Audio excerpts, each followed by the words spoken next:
At first I wanted to make a video hypothesizing Dawnstar's dark future, but while doing so, another topic came crashing in, and this is Karthald. And Karthald is weird. It was this 10th hold that got introduced in ESO of Greymoor, and it's interesting because it doesn't exist now. So, what happened? Well, essentially, Karthald existed with two settlements in it, and that was Karthwatch and Karthwasten. Karthald was given its own hold and served as the 10th hold, and like other regions in Skyrim, they had a functioning, semi-independent government, economy, and rising elite. However, in 582 of the Second Era, the Ice Reach Coven, a Reachman cult, began to use a Harrowstorm to drain the hold's only other major settlement outside Karthwasten, which was Karthwatch. Eventually, this transformed the inhabitants into vampires, including Karthald's own Jarl, who was Jarl Ulfwin. Anyone who was spared by this became hostages of the cult. The court wizard at the time, who was Magister Fidelia, escaped along with the hostages, and they fled to Solitude. With this, Karthald was annexed by the Reachmen, and when Tiber Septim conquered the Reach in 852 of the Second Era, Karthald remained part of the Reach. So, that was it. Today, Karthwasten serves as a minor settlement, but once boasted a larger population. However, that faded when the Stormcloaks supposedly massacred its populace. Regardless of the truth in this, because the Stormcloaks do debunk this, the populace was still massacred. Its current steward is a Reachman who is mistrusted by both Nords and Reachmen alike, the former because he's a Breton, and the latter is because they think he's a traitor.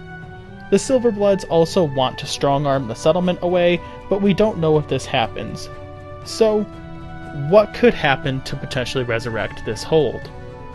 So I have three scenarios that could happen, and they all kind of vary in terms of how far they can each go, and some have different paths along the way, but for starters, nothing could happen. Karthwasten is relatively weak, it holds little value outside its silver mine, and its population has been reduced significantly due to the Skyrim Civil War.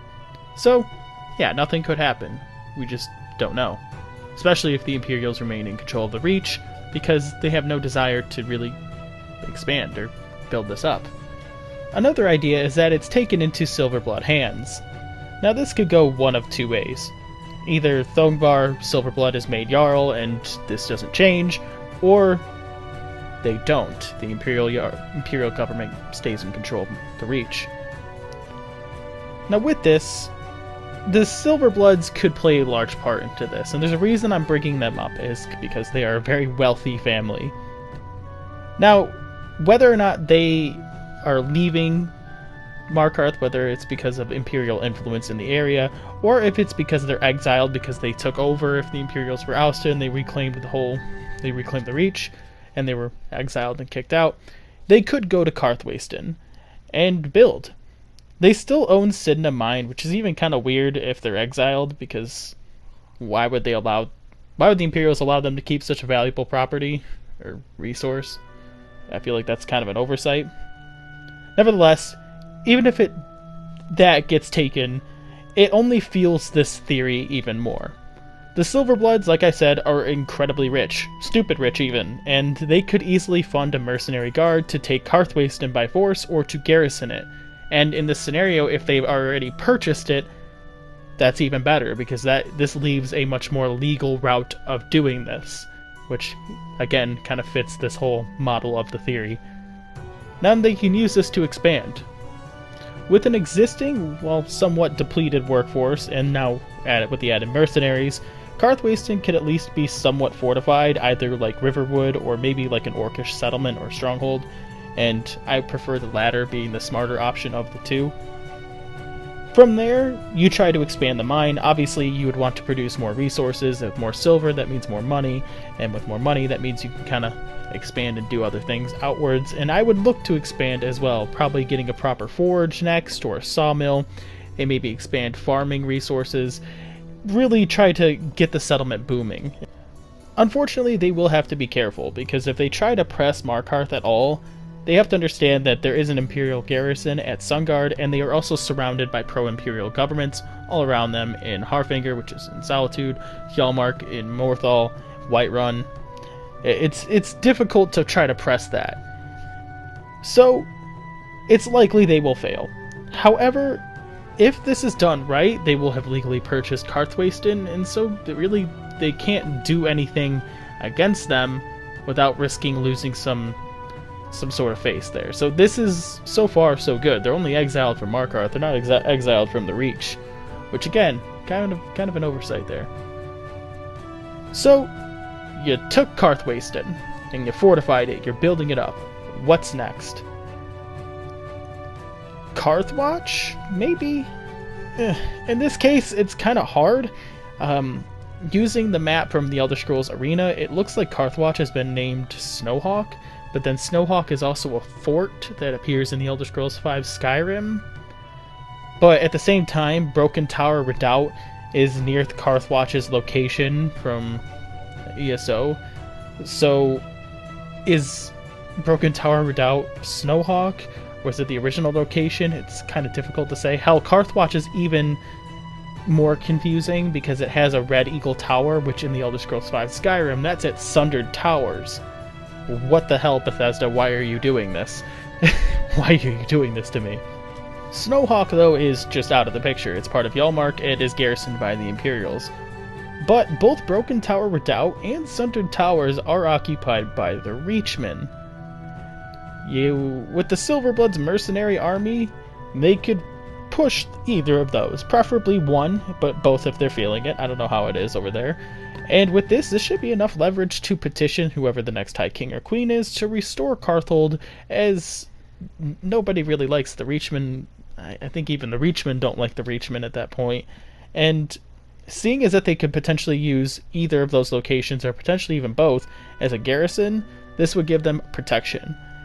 Now, obviously, the next High King or Queen may object to this, but I'd find it hard to reject the revenues that this could produce with a very large silver mine and a growing economy and a growing populace and work base.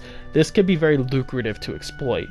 Now, granted, I did not oversight this when it comes to the fact that the Silverbloods are definitely pro Stormcloak. So there will have to be some caveats here, and I would likely think that there need to be some sort of Imperial representative here, or maybe Imperial garrison at one of these locations, just to make it so they can't overstep their boundaries in areas.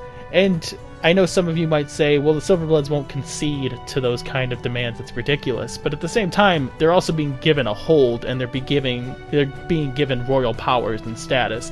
I feel like that's enough to allow an Imperial garrison to come in and to play here. Nevertheless, I think this whole thing is a different worm of cans. So, how would this government look like? I think in this scenario, it would be wisest to have Thonar as Jarl. Thongvar could be, he is the eldest son of the Silverbloods, but Thonar is kind of the brains of the family, so I think that would be more wise to have him there. The Housecarl would be Yngvar the Singer, the Steward would still be Rabirius Quintilius, and as for a Court Mage, I don't really know. The Court Mages don't really change between holds. Whoever, depending on what faction takes over, which one doesn't, they don't really change at all. So we'll just ignore that one for now. Step it off to the side. And plus, the Silverbloods don't have any specific mages to employ that would make it obvious at which choice was there. So I just kind of set that one off. Now that ends this scenario. Karthald is restored, and they have their own potential growing settlement and hold. That leaves option number 3, the last option. And this is kind of short and sweet. This option was that the Reachmen take it, and they try to fortify it and outlast the hostile Nords, and either the Empire or the Stormcloaks. And either they win and they make a small petty kingdom, or Karthald is reduced, ravaged, salted, and nothing is left behind. So those are the 3 scenarios. I obviously see scenario number 2 being the best, because the Silverbloods are a very rich, powerful family, and at the end of the day, they do have the resources and the ability to do all of this. And so what do you guys think? Do you agree, disagree? You have your own things to interject? I would love to talk about it in the comments below. If you enjoyed this video, give it a like. I know you guys have been sort of liking this kind of content, so if you want me to continue doing it, gladly hit the like button. I do have a couple ideas of things to do with more Morthal stuff, even though Morthal is kind of boring, but there is an interesting theory I have with that, or interesting concept, and I have another idea for Dawnstar that I'm excited about doing. But with that, I also hope to see you all in the Discord chat. The link is in the description below. And at the end of the day, I hope you all have a good one. Peace. If you enjoyed, please like this video because it really lets me know you're enjoying this content. And if you're new to the channel, please consider subscribing. The links are right here for you to click on, and the Discord chat link is right here as well. And overall, I hope you all enjoyed, and I hope to see you in the next video. Peace.